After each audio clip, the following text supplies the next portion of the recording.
नमस्कार, स्वागत है आप सबका पुनः एक बार से लिपिका क्लासेस में। मैं अमित और आज आपके बीच लेकर के आया हूँ एक और कहानी, अपना अपना भाग्य। अपना अपना भाग्य जैनेन्द्र कुमार की कहानी है। जैनेन्द्र कुमार की कहानी है। आमतौर पर हम लोग जैनेन्द्र को मनोवैज्ञानिक रचनाएं जो शुरू होती है उसकी आरंभिक कड़ी वाले रचनाकार के तौर पर जैनेन्द्र को हम सभी जानते हैं। इनसे पहले की कड़ी के रूप में ईलाचंद्र जोशी आते हैं, उसके बाद जैनेन्द्र, और फिर ये जो परंपरा है आपकी कहाँ चली जाती है निकल के अज्ञे तक। अज्ञे तक चली जाती है। तो वैसी कड़ी के तौर पर जैनेन्द्र कुमार जी आज हमारे सामने आप सबके बीच में मौजूद हैं। तो जैनेन्द्र कुमार कहानी है अपना अपना भाग्य। ये जो कहानी है विशाल भारत पत्रिका में आई थी और वातायन संग्रह में लगी है, जो जैनेन्द्र का संग्रह है। तो पहले इस संग्रह के भूमिका जो वक्तव्य के तौर पर जैनेन्द्र ने दे रखा है इसे हम देखेंगे, क्योंकि जिस तरह से इस बार कहानी की भूमिका से प्रश्न आया था, मुझे लगता है ये भूमिका भी इम्पोर्टेंट रहेगी और एक महत्वपूर्ण रोल प्ले करेगी, क्योंकि इन चीज़ों को अब छोड़ा नहीं जा सकता है एनटीए के तर्ज पर अगर बात करें तो संग्रह हमने जब देख लिया है तो आइए वक्तव्य की बात करते हैं। ये कहानियाँ कालानुक्रम से इस संग्रह में दी गई हैं। ये कहानियाँ मतलब इस संग्रह में जो कहानियाँ लगी हैं, पहले चीज़ इस संग्रह में कहानियाँ कितनी लगी हैं तो टोटल इसमें 13 कहानियाँ लगी हैं, जिनके नाम आपको नीचे अभी देखने मिल जाएंगे। ठीक है, तो इस संग्रह में 13 कहानियाँ लगी हैं और ये कालानुक्रम से इस संग्रह में दी गई है। मतलब जैसे जैसे उनका प्रकाशन होते गया वैसे वैसे उसी क्रम में ये इस संग्रह में है। सब इस या उस पत्रिका में निकल चुकी है, यानी कि इसमें जितनी भी कहानियां सब किसी न किसी पत्रिका में निकल चुकी हैं। नाम ना दे करके पत्रिकाओं के लिए इस या उस कहा जा रहा है। श्री नाथूराम प्रेमी इस संग्रह के लिए 2 अप्रकाशित रचनाएं चाहते थे। तो देखिए, एक महत्वपूर्ण नाम नाथूराम जी प्रेमी। ये नाम आपको आवारा मसीहा में भी भूमिका में देखने मिलता है। तो नाथूराम प्रेमी जो हैं इस संग्रह के लिए 2 अप्रकाशित रचनाएं चाहते थे। एनटीए अगर आपसे पूछ दे कि वातायन संग्रह के लिए 2 अप्रकाशित रचनाएं कौन चाहता था, तो नाम याद रखिएगा, नाथूराम प्रेमी। नाथूराम प्रेमी जो हैं ये चाहते थे। अंतिम 2 ऐसी ही कहानियां हैं, अंतिम 2 ऐसी ही कहानियां जो कहीं प्रकाशित नहीं हुए। इस कहानी संग्रह में लास्ट में यानी 12 और 13 नंबर की जो कहानियां हैं वो ऐसी कहानी है जो कहीं प्रकाशित नहीं हुई थी।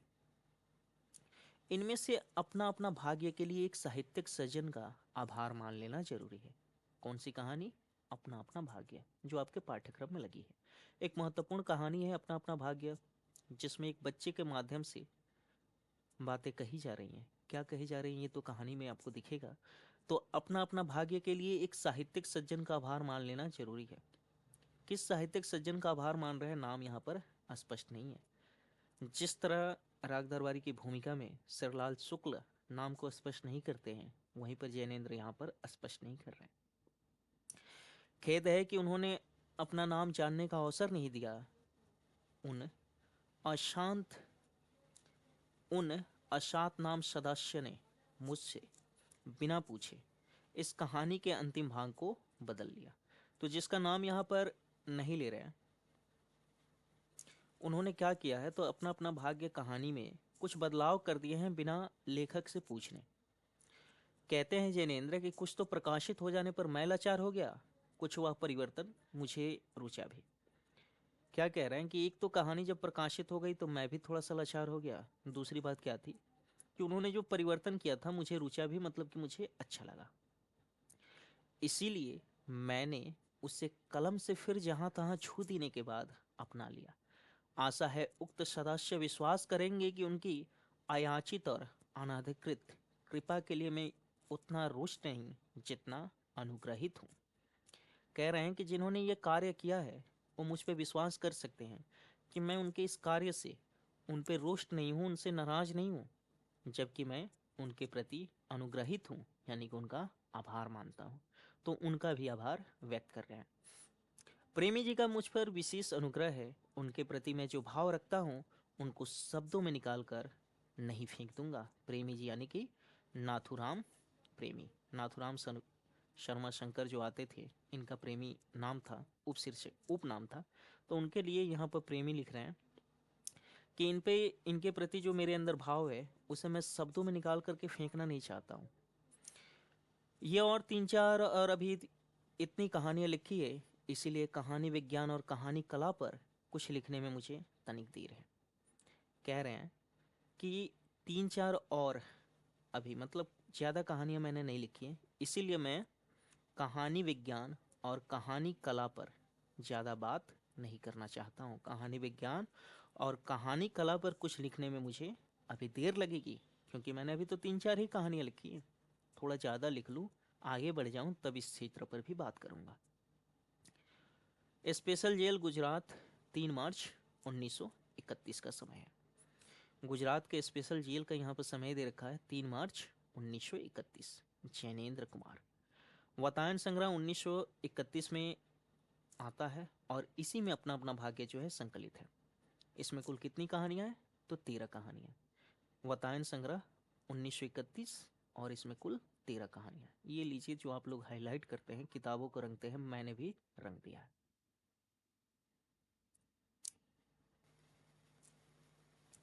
इस संग्रह की पहली कहानी है फोटोग्राफी, दूसरी है खेल, तीसरी है चोरी, चौथा कहानी जो है अपना अपना भाग्य। तो क्रम में आपको कौन सा मिलता है? चौथा अपना अपना भाग्य। पांचवा है अंधे का भेद, ये मेद नहीं होगा, भेद होगा, थोड़ी सी टाइपिंग मिस्टेक है, तो अंधे का भेद।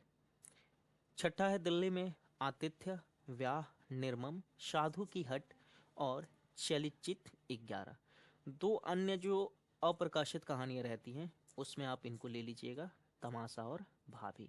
जिस तरह की कहानियाँ नाथूराम जी मान रहे थे। भूमिका में वक्तव्य में हमने क्या देखा कि अंतिम दो उसी तरह की कहानियाँ हैं, तो उसमें कौन आएंगी? तमाशा और भाभी। तो ये क्या थी? किसी भी पत्रिका में प्रकाशित नहीं थी, किसी भी पत्रिका में प्रकाशित नहीं थी।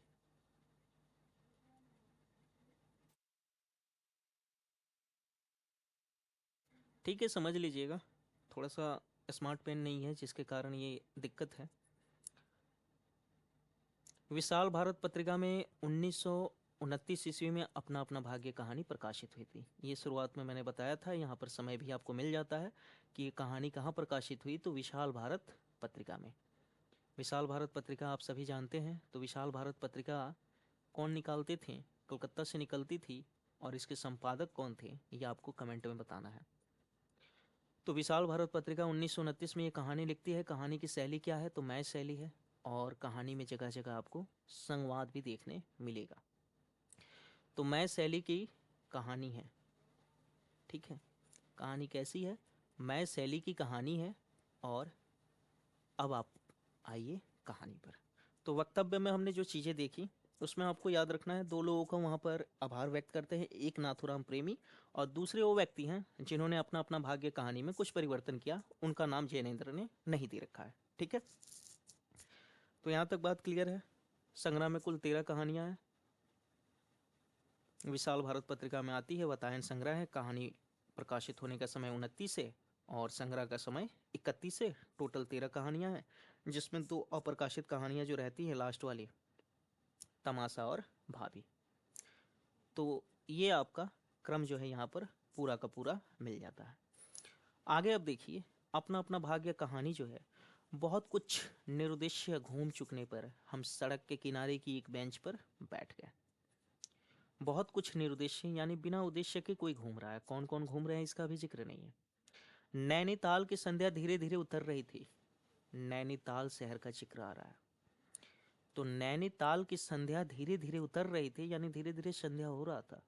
रुई की रेसे से भाप से बादल, रुई के रेसे से भाप से बादल हमारे सिरों को छू छू कर बेरोक टोक घूम रहे थे। हल्के प्रकाश और अंधियारी से रंग कर कभी वे नीले दिखते, कभी सफेद, और फिर देर में अरुण पड़ जाते। वे जैसे हमारे साथ खेलना चाह रहे थे। तो बादलों के बारे में बात कर रहे हैं और कह रहे हैं कि हल्के प्रकाश और अंधियारे रंग से मिलकर वे नीले दिखते हैं और कभी सफ़ेद और फिर देर में अरुण पड़ जाते हैं, यानी कि लाल रंग हो जाता था उनका, उसके लिए यहाँ पर अरुण आता है। पीछे हमारे पोलो वाला मैदान फैला था। इनके पीछे क्या फैला था? पोलो वाला मैदान फैला था। सामने अंग्रेजों का एक प्रमोद गृह था जहाँ सुहावना रसीला बाजा बज रहा था। इनके पीछे क्या है? तो पीछे इनका पोलो वाला मैदान था और सामने क्या है? तो सामने अंग्रेजों का प्रमोद गृह था। प्रमोद एक तरह से कहिए विलास का स्थान। प्रमोद मतलब विलास ही होता है। प्रमोद गृह था जहाँ सुहावना रशीला बाजा बज रहा था और पार्श्व में था वही सुरमय अनुपम नैनीताल। ताल में ताल में किश्तियां अपने सफेद पाल उड़ाती हुई एक दो अंग्रेज यात्रियों को लेकर इधर से उधर और उधर से इधर खेल रही थी। कहीं कुछ अंग्रेज एक एक देवी सामने प्रस्थापित कर अपनी सुई सी शक्ल की डोंगियों को मानो शर्त बांधकर सरपट दौड़ रहे थे। कहीं किनारे पर कुछ साहब अपनी बंसी डाले सधैर्य एकाग्र एकस्थ एकनिष्ठ मछली चिंतन कर रहे थे। पीछे पोलो लान में बच्चे किलकारियां मारते हुए हॉकी खेल रहे थे। तो बच्चे क्या कर रहे थे? बच्चे इसमें हॉकी खेल रहे थे इनके पीछे। ताल यानी कि जो नीचे पानी है उसमें जो नौका चल रही है उसमें सफेद पाल बांधे हुए थे, जो नाव पर बांधा जाता है जिससे हवा की गति जिस अनुसार रहती है नाव को वैसी ही तेजी मिलती है। तो ऐसी पाल बांध करके यात्रियों को ढो रही है। एक तरफ बच्चे फुटबॉल ये खेल रहे हैं, हॉकी खेल रहे हैं, और जो लोग हैं कहीं कुछ अंग्रेज एक एक देवी सामने प्रतिस्थापित कर अपनी सुई सी शक्ल की डोगियों को, उनकी शक्ल को कैसी बताई गई है? अपनी सुई सी शक्ल की डोगियों को मानो शर्त बांधकर सरपट दौड़ रहे थे। ऐसा वहां का दृश्य है। शोर मारपीट गाली गलौच भी जैसे खेल का ही अंश था। इस तमाम खेल को उतने क्षणों का उद्देश्य बना। वे बालक अपना सारा मन सारी देह समग्र बल और समूची विधा लगाकर मानो खत्म कर देना चाहते थे। उन्हें आगे की चिंता ना थी, बीते का ख्याल ना था। वे शुद्ध तत्काल के प्राणी थे। कौन? बालकों को कह रहे हैं कि वे शुद्ध तत्काल के प्राणी थे। वे शब्दों की संपूर्ण सच्चाई के साथ जीवित थे। वे शुद्ध तत्काल के प्राणी थे, यानी खेल में जो उनकी मारपीट गाली गलौज चल रही थी ये सिर्फ और सिर्फ उनके वर्तमान को रेखांकित करता है। इस संदर्भ में कह रहे हैं कि वे शुद्ध तत्काल के प्राणी थे। वे शब्दों की संपूर्ण सच्चाई के साथ जीवित थे। बालकों के लिए पंक्ति आ रही है जो वहां पर बालक खेल रहे हैं। ठीक है, इसे ध्यान में रखेंगे। सड़क सड़क पर से नर नारियों का अविरल प्रवाह आ रहा था और जो और जा रहा था। उसका ना ओर था ना छोर था। यह प्रवाह कहाँ जा रहा था और कहाँ से आ रहा था? कौन बता सकता है? सड़क पर से किसका अविरल प्रवाह आ रहा है? नर नारियों का। कौन बता सकता है? सब उम्र के सब तरह के लोग उसमें थे, मानो मनुष्यता के नमूनों का बाजार सजकर सामने से इठलाता निकला चला जा रहा। कह रहे हैं कि सब तरह के लोग उसमें थे। ऐसा लगता था जैसे मनुष्यता के नमूनों का बाजार जो है सज करके सामने से इनके इठलाता निकलता हुआ जा रहा है। अधिकार गर्व से तने अंग्रेज उसमें थे। अधिकार और गर्व से तने हुए अंग्रेज भी उसमें थे, ये जो अविरल प्रवाह में आ रहे थे। चिथड़ों से सजे घोड़ों की बाग थामे हुए पहाड़ी उसमें थे, जिन्होंने अपनी प्रतिष्ठा और सम्मान को कुचलकर शून्य बना लिया है और जो बड़ी तत्परता से दुम हिलाना सीख गए हैं। भागते खेलते हंसते शरारत करते लाल लाल अंग्रेज बच्चे थे। लाल लाल कैसे थे? अंग्रेज बच्चे थे और पीली पीली आंखें फाड़े। पिता की उंगली पकड़कर चलते हुए अपने हिंदुस्तानी नौनिहाल भी थे। तो हिंदुस्तानी बच्चे जो हैं क्या कर रहे हैं? पिता की उंगली पकड़ करके चल रहे हैं। क्या पता अगली बार यही पूछते। इस बार आपसे एनटीए ने ये पूछा था कि आंखें कैसी थी, तो शरारत करते लाल लाल अंग्रेज बच्चे थे और पीली पीली उनकी आंखें थी जिसे उन्होंने फाड़े रखा था।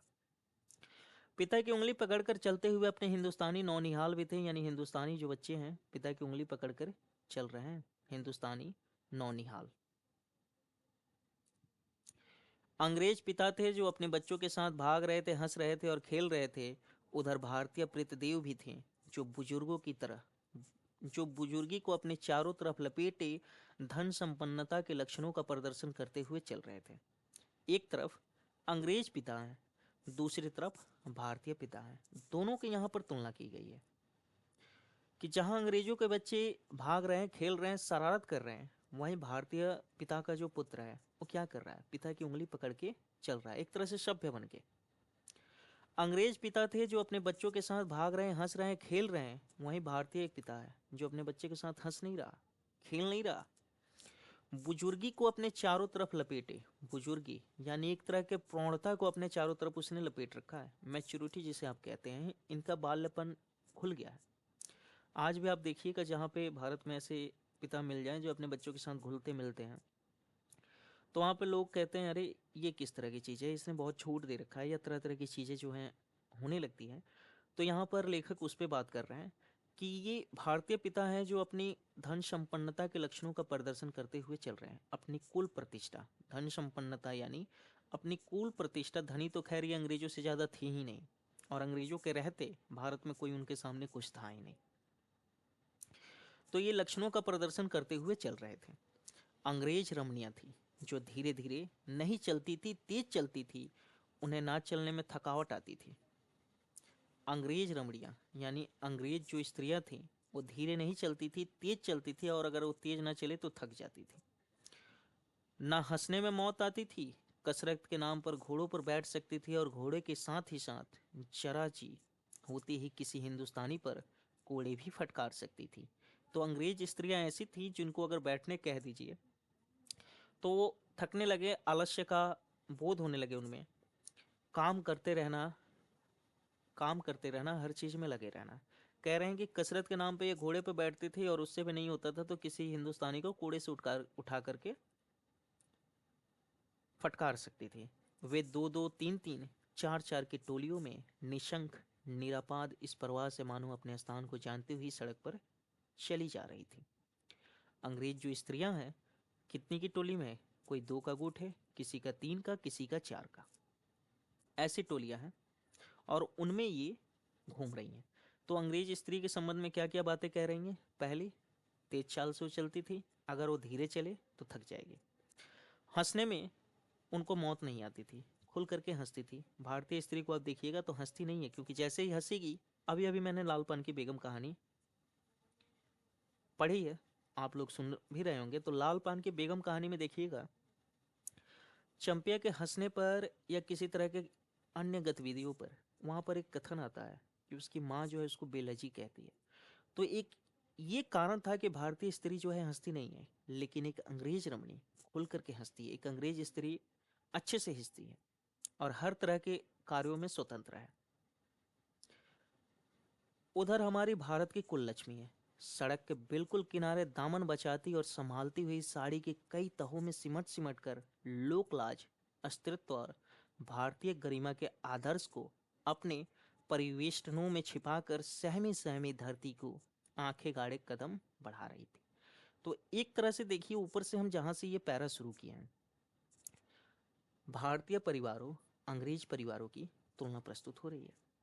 कह रहे हैं उधर हमारे भारत की कुल लक्ष्मी है, भारत की कुल लक्ष्मी है। एक कथन आपको मिला होगा निबंध में, लाजवंती कुल की बहू भी जैसे अपने फटे चीथड़ों से अपनी इज्जत को ढकती है, कुछ उस तरह की चीज़ें यहाँ आपको देखने मिलती हैं। ठीक से कथन मुझे अभी याद नहीं आ रहा है, पर वो भारतेंदु के निबंध से है। किस निबंध से है आप कमेंट करेंगे। तो भारत की कुल लक्ष्मी सड़क के किनारे दामन बचाती और संभालती हुई साड़ी की कई तहों में सिमट सिमट कर, साड़ी के कई तहों में सिमट सिमट कर लोकलाज और अस्तित्व और भारतीय गरिमा के आदर्श को अपने परिवेष्टनों में छिपाकर सहमी सहमी धरती में आंखें गाड़े कदम बढ़ा रही थी। तो दो यहाँ पर आपके सामने दृश्य है, एक दृश्य अंग्रेज परिवार का है, दूसरा दृश्य भारतीय परिवार का है। और दोनों एक दूसरे के पूरे विपरीत हैं। ये आपको ध्यान में रखना है, ठीक है। क्योंकि तुलनात्मक स्तर पर यहाँ से एक बहुत अच्छा प्रश्न बनाया जा सकता है। इस तरह के प्रश्न अभी पेपर में नहीं बने हैं। इसके साथ ही भारतीयता का एक और नमूना था। इसके साथ ही भारतीयता का एक और नमूना था। ये हमने दो ही नमूने अभी देखे हैं। इसके साथ भारतीयता का एक और नमूना था। अपने कालेपन को खुरच खुचर कर बहा देने की इच्छा करने वाला अंग्रेजीदा पुरुषोत्तम भी थे, जो नेटिवों को देखकर मुंह फेर लेते थे। अपने कालेपन को खुनच खुनच कर बहा देने की इच्छा करने वाला अंग्रेजीदा पुरुषोत्तम भी, मतलब अंग्रेजों पर फिदा होने वाले ऐसे भी पुरुष हैं जो अपने कालेपन को खुरच खुरच करके हटा देना चाहते हैं, पूरी तरह से अंग्रेज बनना चाहते हैं, जो नेटिवों को देख करके मुंह फेर लेते थे, यानी ग्रामीणों को देख करके मुंह फेर लेते थे और अंग्रेजों को देखकर आंखें बिछा देते थे और दुम हिलाने लगते थे। वैसे वे अकड़ कर चलते थे मानो भारत भूमि को इसी अकड़ के साथ कुचल कुचल कर चलने का उन्हें अधिकार मिलता है। कौन? तो तीन तरह के यहाँ पर लोगों की बात हो रही है। एक भारतीय, दूसरा अंग्रेज, तीसरा एक ऐसा भारतीयता का नमूना है जो अपने कालेपन को खुरच करके, मतलब सारी चीजें हटा करके खुद को अंग्रेज बनाना चाहता है। क्या चाहता है? खुद को अंग्रेज कर लेना चाहता है, अंग्रेज बना लेना चाहता है। तो इसका भी नमूना एक आपको यहाँ मिल रहा है, ठीक है। आगे कहते हैं कि घंटे के घंटे सरक गए, अंधकार गाढ़ा हो गया, बादल सफेद होकर जम गए, मनुष्यों का हुआ तांता एक एक कर छीण हो गया। अब इक्का दुक्का आदमी सड़क पर छतरी लगाकर निकल रहा था। हम वहीं के वहीं बैठे थे। सर्दी सी मालूम हुई, हमारे ओवरकोट भीग गए थे। पीछे फिरकर देखा, यह लाल बर्फ की चादर की तरह बिल्कुल स्तब्ध और शून्य पड़ा था। क्या? इनका ओवरकोट। घंटे के घंटे सड़कते रहते हैं। अब जब इक्का दुक्का सड़क पर छतरी लगाकर निकल रहा था, हम वहीं के वहीं बैठे थे। सर्दी इनको मालूम होने लगी। इतनी नैनीताल में तो ठंडी रहती ही है। लिखते हैं, सब सन्नाटा था। तल्लीलाल की बिजली की रोशनियां दीप मालिका से जगमगा रही थी। वह जगमगाहट 2 मील तक फैली हुई प्रकृति के जल दर्पण पर प्रतिबिंबित हो रही थी और दर्पण का कांपता हुआ, लहरें लेता हुआ जल प्रतिबिंबों का 100 गुना, 1000 गुना करके उनके प्रकाश को मानो एकत्र और पूंजीभूत करके व्याप्त कर रहा था। पहाड़ों के सिर पर रोशनियां तारों सी जान पड़ती थी। अभी तक नैनीताल का वर्णन हो रहा है, ठीक है। हमारे देखते देखते एक घने पर्दे ने आकर इन सबको ढक दिया। रोशनियां मानो मर गई, जगमगाहट जो है लुप्त हो गई। वे काले काले भूत से पहाड़ वे सफेद पर्दे के पीछे छप गए। काले काले भूत से पहाड़ सफेद पर्दे के पीछे छिप गए। एक तरह से कोहरा बन जाता है, जो ठंड के दिनों में अक्सर आपको दिखता होगा। तो वैसा ही वातावरण और परिवेश यहाँ पर बन गया है। पास की वस्तु भी ना दिखने लगी, मानो यह घनीभूत प्रलय था।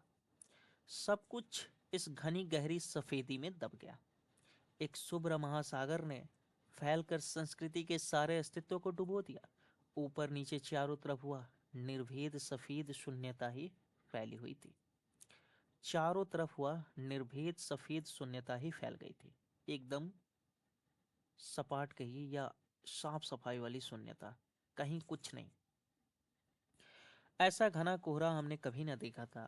वह टप टप टपक रहा था। ओस की बूंदें जो बरसती हैं, तो जब ज्यादा कोहरा घना पड़ता है ना, तो ओस की बूंदें बरसने लगती है। उसे कह रहे हैं कि ऐसा हमने कभी नहीं देखा था। वह टप टप टपक रहा था।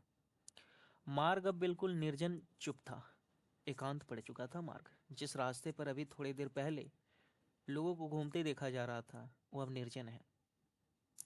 वह परवाह न जाने किन घोंसलों में जा छिपा था। वह बृहद कारा शुभ्र शून्य में कहीं से 11 बार टन हो उठा, जैसे कहीं दूर कब्र से आवाज आ रही हो। हम अपने अपने होटलों के लिए चल दिए। रास्ते में दो मित्रों का होटल मिला। दोनों वकील मित्र छुट्टी लेकर चले गए। हम दोनों आगे बढ़े। हमारा होटल आगे था। हम दोनों क्या करते हैं? आगे बढ़ते हैं, क्योंकि हमारा होटल आगे था। ताल के किनारे किनारे हम चले जा रहे थे। हमारे ओवरकोट तर हो गए थे। बारिश नहीं मालूम होती थी, पर वहां तो ऊपर नीचे हवा से कण कण में बारिश थी।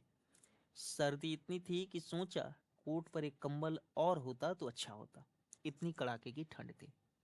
और उसके कारण, शीतलहर के कारण कहिए, इनके ओवरकोट जो है भीग गए थे। रास्ते में ताल के बिल्कुल किनारे पर बेंच पड़ी थी। मैं जी में बेचैन हो रहा था। झटपट होटल पहुंचकर इन भीगे कपड़ों से छुट्टी पा गर्म बिस्तर में छिपकर सोना चाहता था, पर साथ के मित्रों की सनक कब उठेगी, कब थमेगी, इसका पता न था। और वह कैसी क्या होगी, इसका भी कुछ अंदाजा नहीं रहता है लेखक को। उन्होंने कहा, आओ जरा यहाँ बैठे। अब देखिए, एक तरफ ओवरकोट सने हुए हैं, पर मित्रों की क्या ही कहिएगा, एक तरह की सनक सवार रहती है। आप लोगों में भी ऐसा होता होगा। तो कहता है कि आओ जरा यहाँ बैठो। मित्र इनके आदेश करते हैं। हम उस चूते कोहरे में रात के ठीक 1 बजे तालाब के किनारे उस भीगी बर्फ से ठंडी हो रही लोहे की बेंच पर बैठ गए। लोहा तो ठंड में ऐसे ही ठंडा रहता है। तो उस लोहे की बेंच पर बैठते हैं। वो भी कब? जब कोहरा छू रहा हो, यानी ओस की बूंदें टपक रही हों। 5, 10, 15 मिनट हो गए। मित्र के उठने का इरादा ना मालूम हुआ। मैंने खिसिया कर कहा कि चलिए भी, कब तक यहाँ बैठिएगा। मित्र जवाब देता, अरे जरा बैठो भी। हाथ पकड़कर जरा बैठने के लिए जब इस जोर से बैठा लिया गया तो और चारा ना रहा। लाचार बैठे रहना पड़ा। सनक से छुटकारा आसान न था, और यह जरा बैठना जरा ना था, बहुत था। चुपचाप बैठे तंग हो रहा था, कूट रहा था कि मित्र अचानक बोले, देखो वह क्या है। मैंने देखा, कोहरे की सफेदी में कुछ ही हाथ दूर एक काली सी सूरत हमारी तरफ बढ़ी आ रही थी। मैंने कहा, होगा कोई। लेखक कहता है कि होगा कोई। कोहरे की सफेदी में कुछ ही हाथ दूर एक काली सी सूरत हमारी तरफ बढ़ी आ रही थी। 3 गज की दूरी से दिख पड़ा एक लड़का, सिर के बड़े बड़े बालों को खुजाता चला आ रहा है। नंगा पैर है, नंगा सिर है, और एक मैली सी कमीज लटकाया है। लड़के का हाव भाव क्या बताया जा रहा है? तो जो इन्हें दिख रहा है, काली सी सूरत वाला लड़का है। सिर के बाल उसके बड़े बड़े हैं, नंगे पैर है, नंगे सिर है, और एक मैली सी कमीज पहना है इस कड़ाके की ठंड में।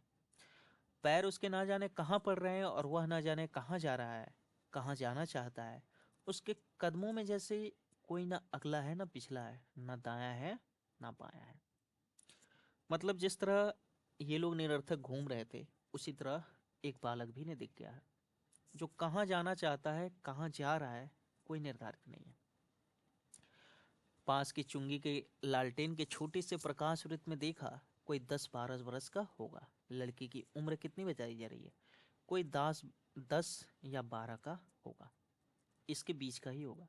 गोरे रंग का है। तो लड़के की नंगे पैर कमीज वगैरह के साथ साथ ये भी याद रखिएगा कि गोरे रंग का है, पर मैल से काला पड़ा था। जो शुरुआत में इन्हें काला दिखता है, तो लड़का जो है कैसा है, गोरे रंग का है और मैल से काला पड़ा है।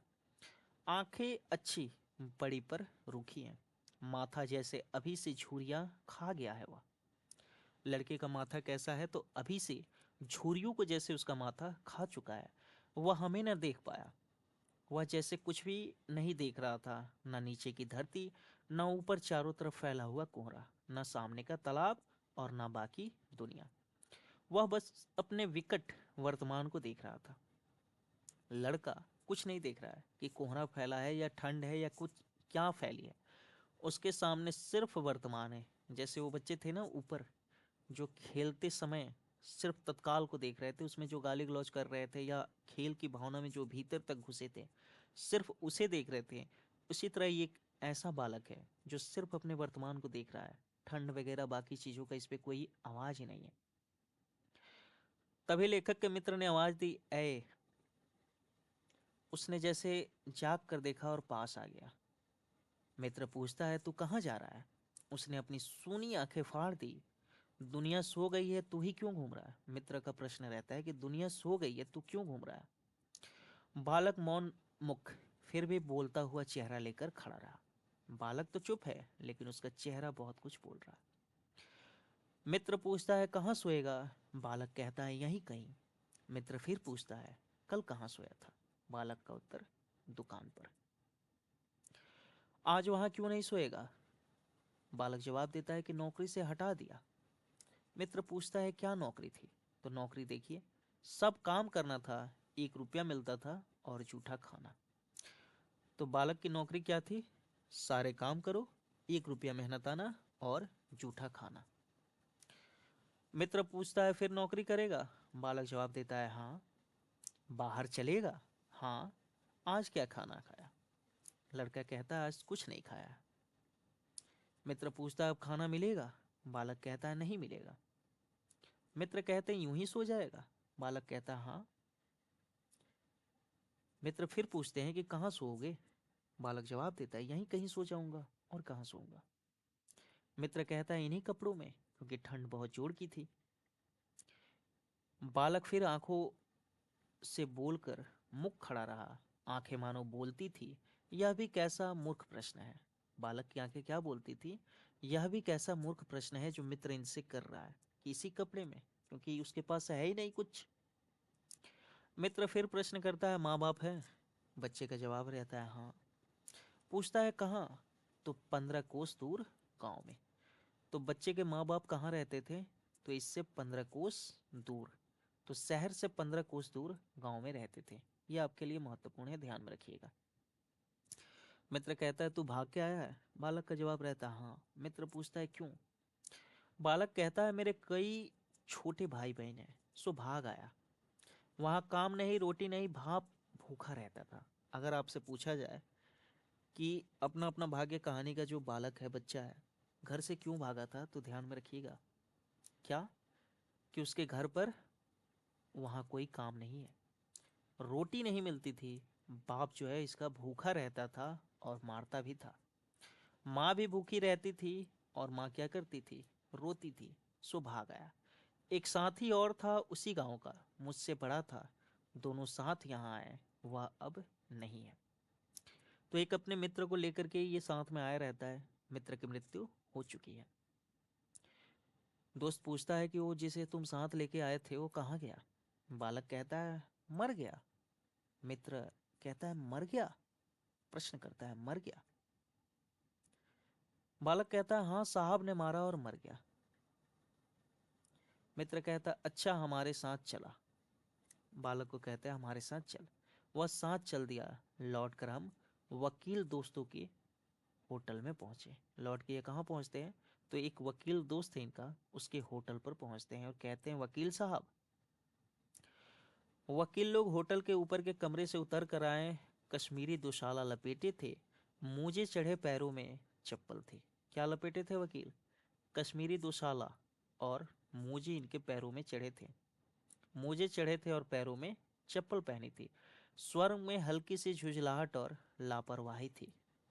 झुंझलाहट यानी शायद बच्चे को ये काम पे रखने लाए थे। तो देखिए अब आगे क्या आता है। वकीलों के होटल में ले गए हैं। वकीलों का गेटअप क्या है? तो कश्मीरी दुशाला लपटे हैं, मोजे चढ़े हैं पैरों पर और चप्पल पहन रखा है। कहता आहा फिर आप कहिए, आपको नौकर की जरूरत थी ना, देखिए यह लड़का है। कहाँ से ले आए? इसे आप जानते हैं? जानता हूं, यह बेईमान नहीं हो सकता। आज ये पहाड़ी बड़े शैतान होते हैं, बच्चे बच्चे में गुल छिपे रहते हैं। गुल मतलब जो जानकारियां होती हैं, कारनामे जो होते हैं। कह रहा है कि इन बच्चे बच्चे में गुल छिपा है, ये कोई भी कारनामा कर सकता है। आप भी क्या अजीब है, उठा लाए कहीं से, लो जी यह नौकर लो, मानिए तो यह लड़का अच्छा निकलेगा। आप भी जी बस खूब हैं, ऐरे गहरे को नौकर बना लिया जाए, अगले दिन वह जाने ना क्या लेकर चंपत हो जाए, मतलब क्या लेकर के भाग जाए, ऐसे ही किसी को मैं नौकर बना लूं? वकील कहता है। मित्र जवाब देते हैं आप मानते ही नहीं, मैं क्या करूं? मैंने क्या खाक? आप भी जी अच्छा मजाक करते हैं। कह रहा है कि मैं क्या खाक मानूं? क्या मजाक करते हो? अच्छा अब हम सोने जाते हैं। और वे 4 रुपये रोज के किराए वाले कमरे में सजी मसहरी पर सोने झटपट चले गए। तो वकीलों का कमरा कैसा है? तो 4 रुपये रोज के किराए वाले। वकीलों के कमरे का किराया कितना है? 4 रुपये रोज का किराया वाला है। और उसमें जो मसहरी लगी रहती है उसमें वो झटपट सोने चले जाते हैं। तो ये ध्यान में रखेंगे, 4 रुपये। वकील साहब के चले जाने पर होटल के बाहर आकर मित्र ने अपनी जेब में हाथ डालकर कुछ टटोला, पर झट कुछ निराश भाव के हाथ बाहर कर मेरी ओर देखने लगा। मित्र क्या करता है, जेब में हाथ डालकर टटोलता है, शायद रुपया टटोल रहा था, लेकिन निराश भाव से फिर इनकी ओर देखने लगा। कहता है, क्या है? इसे खाने के लिए कुछ देना चाहता था, अंग्रेजी में मित्र ने कहा, मगर 10 के नोट है। लेखक पूछता है कि क्या है भाई, क्या टटोल रहे थे? मित्र जवाब देता है कि मेरे पास 10 के नोट हैं, मैं इसे कुछ पैसे देना चाहता था। लेखक जवाब देते हैं कि नोट ही शायद मेरे पास हैं, देखें।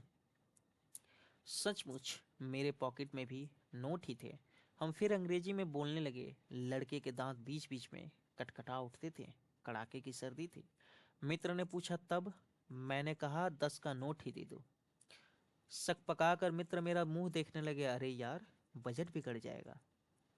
हृदय में जितनी दया है, पास में उतने पैसे तो नहीं। महत्वपूर्ण पंक्ति है इसकी कहानी की, कि इनके हृदय में जो दया भाव है, एक तो उसे पहले नौकरी दिलवाना चाहते हैं, तो उसके लिए वकील जो है राजी नहीं होते हैं।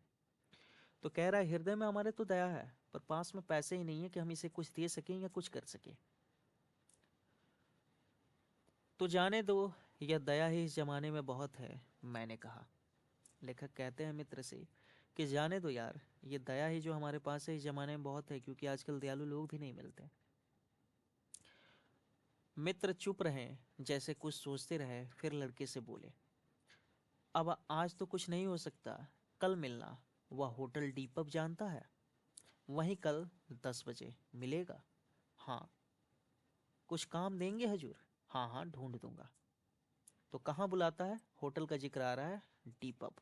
शहर का नाम ऊपर आया था नैनीताल, अब होटल का जिक्र आ रहा है, डी पब। तो ये ध्यान में आपको रखना है। बालक पूछता है, कुछ काम देंगे? बोलता है मित्र कि हाँ भाई, ढूंढ दूंगा कुछ काम जरूर। बालक कहता है, तो जाऊं? हाँ। ठंडी सांस खींचकर मित्र ने कहा, कहाँ सोएगा? बालक कहता है, यहीं कहीं बेंच पर, पेड़ के नीचे, किसी दुकान की भट्ठी में कहीं सो जाऊंगा यहीं। बालक फिर उसी प्रेत गति से एक ओर बढ़ा और कोहरे में मिल गया। हम भी होटल की ओर बढ़े। हवा तीखी थी, हमारे कोटों को पार कर बदन में तीर सी लगती थी। सिकुड़ते हुए मित्र ने कहा, भयानक शीत है। उसके पास कम, बहुत कम कपड़े हैं। किसके पास? बालक के पास। यह संसार है यार, मैंने स्वार्थ की फिलॉसफी सुनाई। चलो पहले बिस्तर में गर्म हो लो, फिर किसी और की चिंता करना। स्वार्थ की फिलॉसफी। तो स्वार्थ की फिलॉसफी ये सुनाते हैं कि चलो पहले बिस्तर में हम खुद को गर्म करें, बाद में किसी और की फिक्र करेंगे। उदास होकर मित्र कहता है, स्वार्थ जो कहो, लाचारी कहो, निष्ठुरता कहो या बेहयाई कहो। दूसरे दिन नैनीताल स्वर्ग के किसी काले गुलाम पशु के दुलारे का वह बेटा, वह बालक, निश्चित समय पर हमारे होटल डी पब में नहीं आया। नैनीताल जो स्वर्ग से कम नहीं है, उसी स्वर्ग के किसी काले गुलाम पशु के दुलारे का वह बेटा। किसको कह रहे हैं? किसी काले गुलाम पशु के दुलारे का वह बेटा, बालक के लिए। तो बालक उस दिन जो है नहीं आता है निश्चित समय पर होटल डी पब में। अपनी नैनीताल की सारी की सैर जो है खुशी खुशी खत्म कर चलने को हुए। उस लड़के की आंस लगाते बैठे रहने की जरूरत हमने ना समझी। मोटर में सवार करते ही थे कि यह समाचार मिला कि पिछली रात एक पहाड़ी बालक सड़क के किनारे पेड़ के नीचे ठिठुर कर मर गया। निकलने की तैयारी में थे, तभी क्या जानकारी मिलती है कि पिछली रात एक पहाड़ी बालक जो है सड़क के किनारे पेड़ के नीचे ठिठुर कर मर गया। मरने के लिए उसे वही जगह, वही 10 वर्ष की उम्र और वही काले चिथड़ों की कमीज मिली। आदमियों की दुनिया ने बस यही उपहार उसके पास छोड़ा था। 10 वर्ष की उम्र, बालक की उम्र ऊपर 10 या 12 के बीच में बताते हैं, यहाँ पर देखिए स्पष्ट है कि 10 वर्ष की उम्र और वही काले चिथड़ों की कमीज मिली। एक ही कमीज थी उसके पास, जो काम करते करते या इधर उधर घूमते फिरते कमीज काली हो गई है। आदमियों की दुनिया ने बस यही उपहार उसके पास छोड़ा था, बाकी सब इस दुनिया ने उससे ले रखा है। पर बताने वाले ने बताया कि गरीब के मुंह पर, छाती, मुट्ठी और पैर पर बर्फ की हल्की सी चादर चिपक गई थी, मानो दुनिया की बेहयाई ढकने के लिए प्रकृति ने 100 के लिए सफेद और ठंडे कफन का प्रबंध कर दिया था। सब सुना और सोचा अपना अपना भाग्य। तो क्या कह रहे हैं, बालक की मृत्यु हो गई है। जब डी पब के सामने ये बैठ करके इंतजार कर रहे थे बच्चे की, तभी इन्हें जानकारी मिलती है कि बालक जो है अब इस दुनिया में नहीं रहा।